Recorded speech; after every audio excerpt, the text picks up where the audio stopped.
Здравейте! Добър ден, здравейте. Идваме от отбор Cyber Robo. Радвам се да ви видя. Искаме да ви зададем няколко въпроса, свързани с проекта ни. Добре. Първо се радвам, че сте тук, в Джанановата къща. Това е дома на Васил Джананов.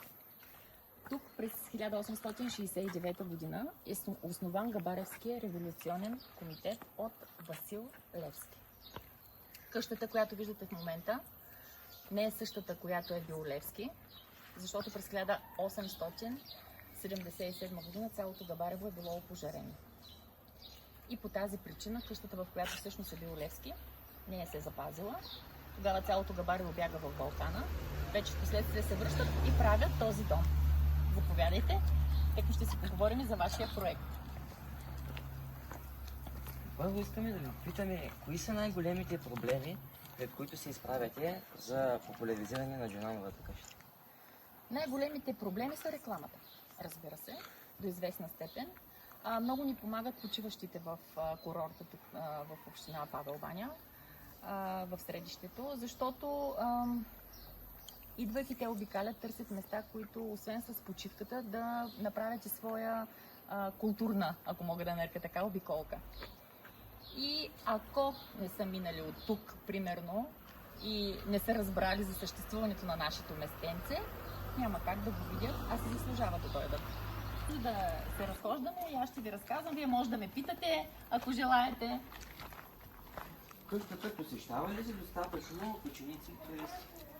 Къщата се посещава, но за съжаление, казвам за съжаление, посещава се около годишните от обесването на Васил Левски и около неговото рождение.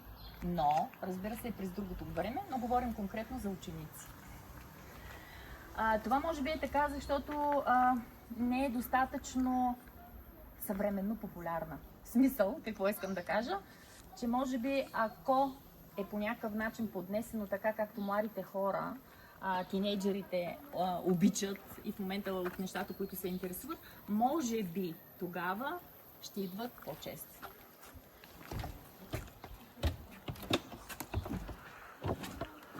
Тук обаче е малко тъмно.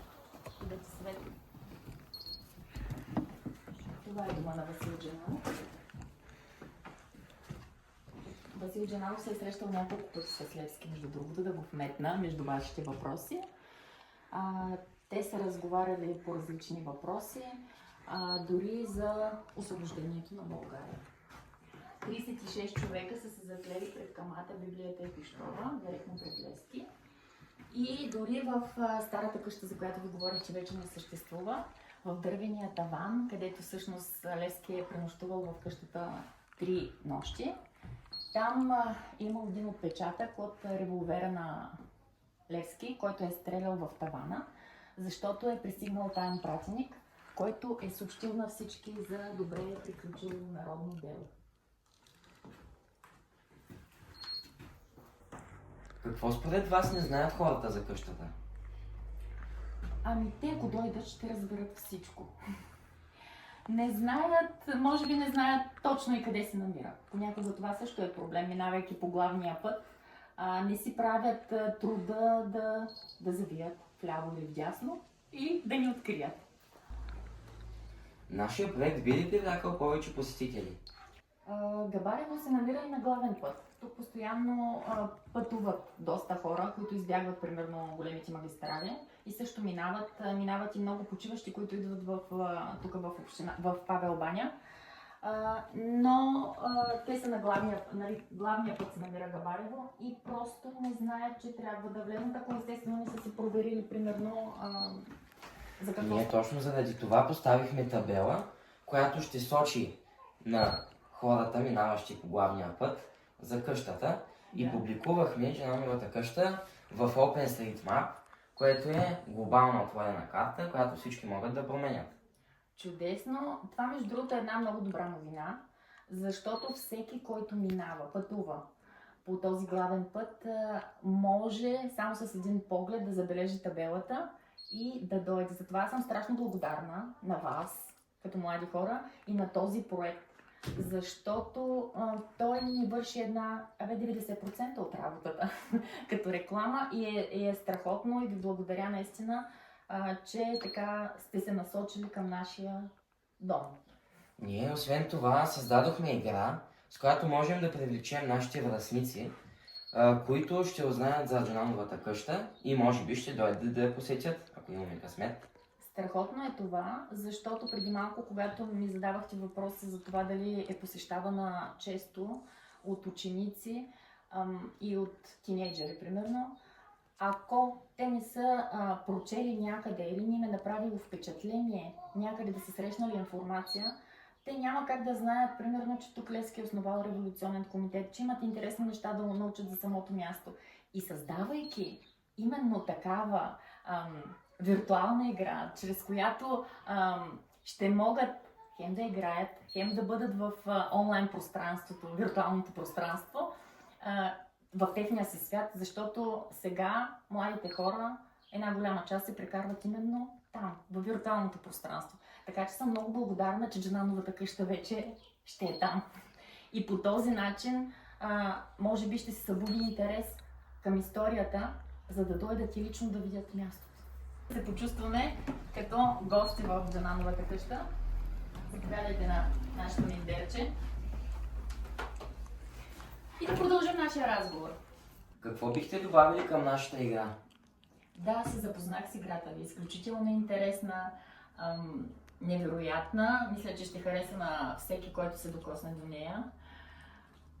Бих добавила, може би, нещо много емоционално за Габарево. Тази къща е свързана с една невероятна жена, наша художничка, графичка. Това е Петрана Клисурова. Тя е внучка на Васил Джананов.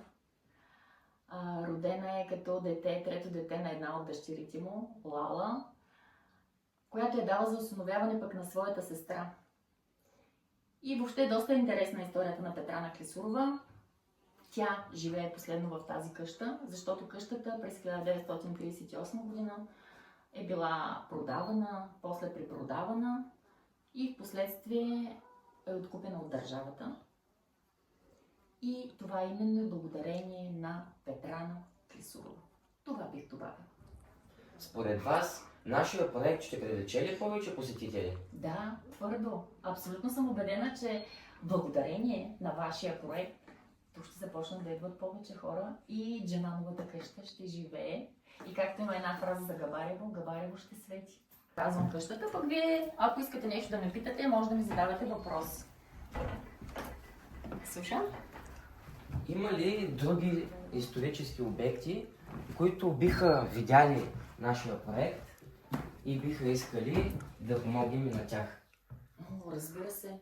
Има толкова местенца, които биха очаровали доста учащи и не само, които не се знаят толкова масово.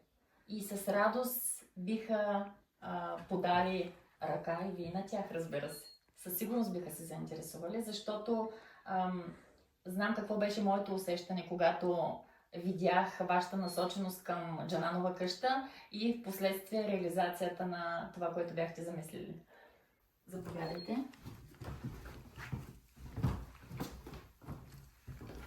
Сега, ако нещо искате за финал да ме попитате, след като ви разказах всичко. Как виждате решенията ни след една година, например? След една година, според мен, всичко ще бъде успешно. Доста хора ще са научили, въпреки че тук масовостта не смятам, че е нужна. По-скоро трябва да е подбрана, защото изключително и масова насоченост на туристи не е много добре за опазването на един обект. Но когато това е насочено и с определена цел, то помага не само за опазването, за популяризирането и дори за развитието на самия район. Така че виждам само успешни дела. Ние виждаме успешни партньорства с вас. Разбира се, винаги. Благодарим ви. Аз също.